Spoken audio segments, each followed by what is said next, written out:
Раз заговорили про рост, вот это очень классный индикатор того, что ребенок находится в тяжелейшем дефиците. Если останавливается рост, значит останавливается все.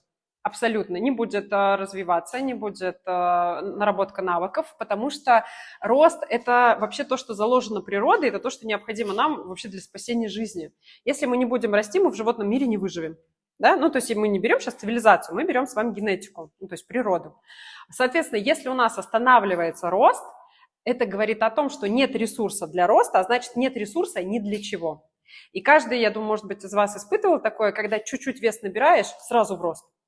Вот дети сразу бахают в рост, да, потому что это первое, что необходимо, это не развитие, не физика, не там интеллектуалка, исключительно рост.